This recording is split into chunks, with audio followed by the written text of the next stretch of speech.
Salve and welcome to the Everything History podcast for episode 34, the Second Triumvirate, in which we pick up after the Siege of Mutina and episode 32. I discharged my last duty as king and emperor. This is Everything History. Everything you hold worthwhile is at stake. We meant more to kids than Jesus did, or religion at that time. I consider myself the luckiest man on the face of the earth. So I left off the story of Octavian and Caesar in early 43 BCE. He attained victory over Marc Antony at Mutina with the siege lifted, and Antony fleeing into the Alps in search of reinforcements. The two consuls of that year were killed in the fighting, and the Senate praised Decimus Brutus and attempted to entirely ignore Octavian in hopes of sidelining his political career. Yet Octavian retained a large portion of his army, and in this episode the developing story will show how Octavian moves to secure his position and relevancy, even if that means working with his rivals. This episode is entitled the Second Triumvirate. Triumvirate, as I hope you recall, means rule by three. Something I want you to note, however, as we get closer to the inception of the Second Triumvirate, is that the first triumvirate between Pompey, Crassus, and Julius Caesar was made out of a desire to form a mutually beneficial relationship. But the Second Triumvirate was made entirely out of a necessity, and made up entirely of leaders from the Caesarian camp. Keep that in mind as this develops. Now I turn first to Gaius Cassius and Marcus Brutus, the chief conspirators in the assassination of Caesar the previous year according to our sources. By decrees of an emboldened Senate, Cassius is now governor of Syria and Marcus Brutus of Macedonia, meaning both of them had proconsular power to rule over the Roman East as awarded by the Senate. As proconsul governors, they quickly took control of their provinces, the legions stationed therein, and began amassing more forces.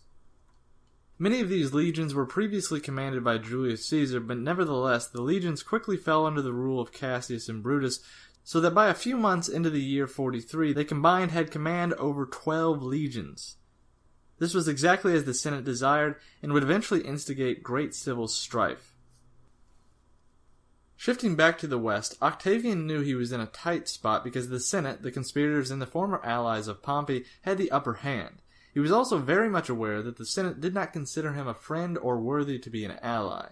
In fact, they clearly detested the fact that he existed at all, but Octavian did not react outrageously to the Senate's actions. He remained quiet and considered his options as he trained his legions in northern Italia. His army desired to move on Rome to teach the foolish senators not to disrespect their commander and the great son of Caesar, but Octavian knew this to be unwise. Instead, he thought on the words of the now deceased consul Pansa, who had recommended an alliance with Antony. And this was the course Octavian chose as he repositioned himself, but he did so quietly. Octavian did not declare it to all that he was seeking reconciliation with Antony, because this would make him an enemy of the state and would leave him vulnerable to both the supporters of Antony if Antony refused and the supporters of the Senate. Octavian was aware of those dangers and chose a tactful and discreet approach. This approach saw Octavian continuing to train and recruit while not publicly bearing the Senate any ill will. To indicate a changing tone towards Antony, though, Octavian began to rally the remnants of Antony's forces either by searching them out or offering clemency. Once he rallied such soldiers and officers of Antony, he gave them mercy and told them that they could either join him or go back to Antony. If they chose to leave to go back to Antony, then Octavian told the officers of such units that he bared Antony no more animosity, and that he requested that they pass this on to Antony himself. As this occurred, Octavian also sent emissaries to Marcus Lepidus as he approached Transalpine Gaul via his previous station in Hispania. And Appian describes his hasty correspondence as, quote, Octavian wrote more plainly still to Lepidus and Asinius concerning the rapid advancement of the murderers, causing them to fear that each of them, the Caesarians, should be treated like Antony. Octavian advised that they should obey the Senate for the sake of appearances, but that they should truly confer together for their collective safety. End quote. Thus, through such discretion, Octavian began to lay the groundwork for reconciliation with Antony while simultaneously maintaining his delicate relationship with the Senate. I turn to Marc Antony for a moment now to update you on his movements, designs, and whereabouts in early 43. It is still winter, so he cannot move his surviving forces through the Alpine countries just yet, and he still has a sizable force banded together, several legions for sure, but the sources do not know how many. It is certain, however, that Antony still controls a large force, but not one large enough to defeat Octavian and Decimus Brutus at the same time. The army is dangerously low on supplies at this point too, with many sources describing even Antony as living off of roots and such things.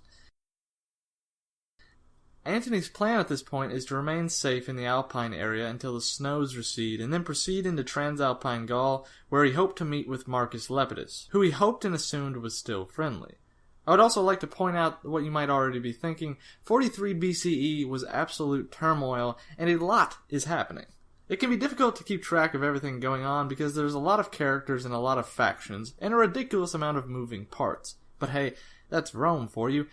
And imagine living in this turmoil year after year. You would really gain an appreciation for peace, order, and stability, and whoever or whomever brings such stability with them. But don't trouble yourself of keeping track of every detail. That is not the objective of history. But if you can keep track of Octavian, that is perfectly good, considering that is the point of all this. Anywho, as Octavian survives in the Alpine country and Octavian shifts towards reconcile with his rival, Octavian also addresses the Senate. He does so by sending a formal delegation to remind the Senate of the money they owed his legionnaires, which the Senate had promised to pay when Octavian became pro-praetor. This payment was about 5,000 drachmas to the man, with the next payment coming soon. And Octavian asked for this money from the Senate not because he didn't have the funds, although he probably did not. No, Octavian did so for two political reasons. At least two, that is. One, he wanted to remind the Senate and the people of Rome that he had several legions and that he was not going away quietly. And two, Octavian wanted to expose the Senate. He knew the Senate despised or at least distrusted him, so he knew the Senate would deny or at least delay his request. But here's the catch. Octavian staged his request publicly so that he was not asking for the money, but rather that his soldiers were asking simply for their overdue pay, and when the Senate denied him, the senators would be in the wrong by not doing their duty to the soldiers because of a grudge against the young Caesar. Thus Octavian would be in the right, and he would have the pretext to move his soldiers because the Senate was not fulfilling their governmental responsibility. So naturally, according to script, the Senate stated that the funds would come soon because they did not have the resources at the moment. This was a lie, and all prominent citizens knew it to be the case. Octavian then sent a secret envoy to Marcus Cicero to have secret talks. Octavian proposed an alliance with Cicero because the consuls Pansa and Hirtius had died so early in the year, and he proposed that both he, Octavianus Caesar, and Marcus Cicero ought to submit an allied bid for the two vacant consulship seats. In the secret talks, Octavian was very particular with his language. He stated that he brought this idea before him, Cicero, because he was the elder, and that if they ran for election together, it would be a unification between the Caesarian camp, whom the people loved, and the Ciceronian Republicans. Therefore, if they could manage to run for the seats, then they would have the vote and govern wisely in such frightening times. Such a proposal appealed greatly to Cicero, who had not been consul in some time, and the rhetoric that Octavian used clearly went a long way in persuading Cicero. Therefore, Cicero addressed the Senate with the prospect of running alongside the young Octavian, proposing the measure as if it were his idea, which is precisely what Octavian had recommended. But alas, the Senate did not agree at all.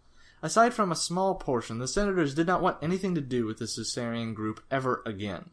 Thus, they disgraced Cicero's proposal, and it went no further. At the same time, Octavian also requested the honor of a triumph for his victory over Antony at Mutina. This was also denied. So if we take a step back for a moment, you will notice the political minefield Octavian has managed to set up around the Roman Senate, because he has made 3 requests, 2 of them very reasonable, those being the triumph and the pay for his soldiers. And thrice he had been denied. Such stubbornness gave Octavian the political advantage and high ground.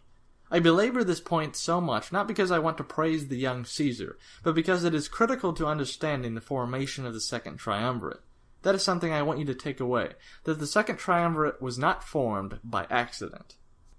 Now, as Octavian is laying the political groundwork, the days start to tick by, and I shift focus to early spring of 43, or rather, just as the spring began, again with the legions of Marc Antony. They have survived the winter, and they passed through the Alps into southern Transalpine Gaul as soon as the thaw set in. Antony set up camp in the riverlands, and as he did so, Marcus Lepidus moved forward on Antony, and the Romans who were paying attention waited with bated breath. Would the former allies under Julius Caesar meet in battle? After all, Lepidus had those very orders from the Senate, but really, those who were paying good attention probably knew that that was not the likely outcome. Instead of attacking, Lepidus built camp a few miles distant from Antony, and Appian claims that Antony did not even build fortification ditches or any such traditional Roman defenses. Still, though, Lepidus remained uncertain on what to do, but his soldiers were not. They immediately assumed alliance with their old friend Antony. Eventually, Antony took the initiative and went into Lepidus's camp with little guard and extended an offer of friendship in person, and therefore alliance to his old colleague Lepidus, to which Lepidus is said to have nervously accepted. One thing you might want to know is that Lepidus was quite a passive character, and for a military man, and a capable one at that, he was not very ambitious and was quite timid. Nevertheless, the two joined forces after their embrace under the dual leadership of Antony and Lepidus, primarily Antony. News traveled slowly, but when the news reached Rome, the senators, and Octavian, the atmosphere of power began to quickly change. The Pompeian supporters of Brutus and Cassius in the east no longer felt confident at all, and the Senate went into a frenzy. They secretly sent messengers to Brutus and Cassius requesting assistance, and they withdrew 3 legions from Africa and commanded 2 of them to Rome itself. The Senate in Rome was filled with consternation and fear, to say the least. The people of Rome, upon understanding the change in news, immediately jumped for joy and began to tear down the short-term laws posted by the Senate and the Decemvirs. The election of the consuls was also postponed again amidst the hysteria. And it is amidst this hysteria that Octavian made his next move by sending his centurion officers to ask for their legionnaires' money once more. The Senate greeted them, but instead of acknowledging their demand, they requested that they turn their legions back over to the Senate's service, and then they would receive their money. The centurions were enraged and refused to listen to the Senate after that, without the presence of their commander Octavian. Octavian took the rashness of the Senate and ran with it, for upon the return of his centurions, he gathered his army and addressed them. Appian quotes the last line of Octavian's speech as, quote, "I see only one path of safety now for the both of us, that I should obtain the consulship by your help. In that case, all my father's gifts to you will be confirmed, and all your rewards will be paid in full. And should I will bring the murderers to punishment and release you from any more wars." End quote. To which the legions heartily agreed. Now really pay attention, because this is where things begin to get interesting, because in a few short moves, Octavian Caesar is going to be on top of the Roman world at the young age of 19. The young Caesar sent his centurions once more. This time, they, as you heard, requested the election of their commander to the office of consul. They reminded the senators that they themselves had lifted the age restriction on their commander the previous year, and named several precedents for elections held in this manner. But still, the senators balked, and harshly rebuked the centurions of Octavian. This sat perfectly well with Octavian, though, because he was now ready to take action in the place of the inaction of the Senate.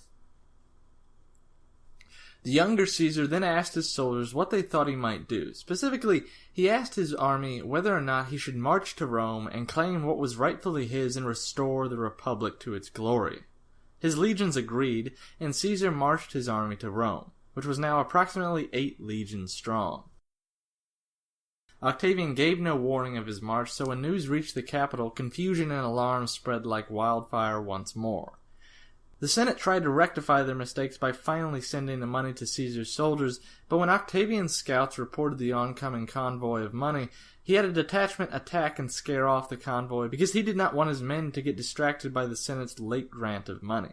He wanted his men angry, irritable, and loyal as they were. Soon after, Octavian arrived and made camp outside the city, refusing still to actually march his army into the city since such a measure was against tradition and highly illegal. In their fright, the Senate prepared to give Octavian everything he asked and more, but 2 legions arrived from Africa near Rome, giving the Senate confidence once more to oppose the will of Octavian. Cicero led the Senate in the opposition, calling on all able citizens to join the 2 African legions to hold out against Octavian. A stalemate appeared to have occurred, but during that very night the name of Caesar invoked its great power once more, and the 2 legions, called by the Senate, defected to Octavian. And the senators awoke defenseless once more, and Caesar flexed his impending power by moving his army to the campus martius just outside the boundaries of the city. He then formally ran for the office of consul with the man Quintus Padius as his co-consul. He attained victory easily, and he gave, for the time being, clemency and mercy to the senators that had opposed him so strongly, even those that had known dealings with the conspirators. His first action as consul was to have the will of his father ratified by means of a lex curiata, a law passed by the assembly of the curiae. Octavian was now officially the son of Julius Caesar, and he now had access to the enormously vast wealth of his father, and he was now leading Rome as consul just a year after his entrance into Roman politics. He also passed a series of laws paying the debts of his soldiers. Furthermore, he enacted and repealed a series of laws. Chief of these were the decrees repealing the laws that had declared Dolabella, Marcus Lepidus, and Marc Antony public enemies. With this done, and Octavian having firmly established himself, he sent word to Lepidus and Antony offering his hand in friendship, and his support against Decimus Brutus and in the future war against Brutus and Cassius. To which Lepidus and Antony agreed with open arms, and Antony immediately moved against Decimus Brutus. Decimus tried to escape to the east to Brutus and Cassius via Illyria, which is modern-day Croatia and the Dalmatian coastline, but Octavian thwarted this by spreading his legions across northeast Italia as Antony passed back over the Alps in pursuit of Decimus. When the legions of Decimus realized their situation, they ran in flight and joined either Octavian or Antony until Decimus was on the run with a mere handful of people.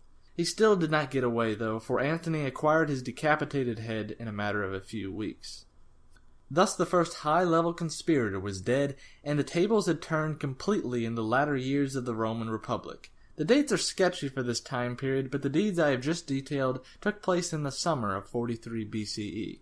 And as you might have noticed, we have a three-way alliance on our hands between Antony, Octavian, and Lepidus. And yes, they are the three triumvirs of the Second Triumvirate.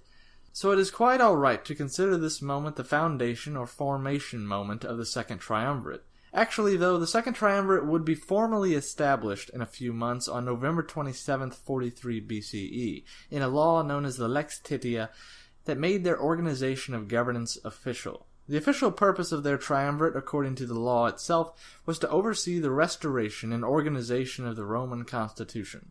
Each triumvirate was granted their immense authority for 2 5-year terms, meaning the Second Triumvirate will expire in 33 BCE. As I bring this episode to a close, though, the Second Triumvirate is formed but not yet official. In next episode on Everything History, Antony and Octavian join forces in a massive civil war against the forces of Brutus and Cassius. A final war to decide if the fate of the Republic is to rest in the hands of the Pompeians or the Caesarians, even with the titular men dead. Thank you very much.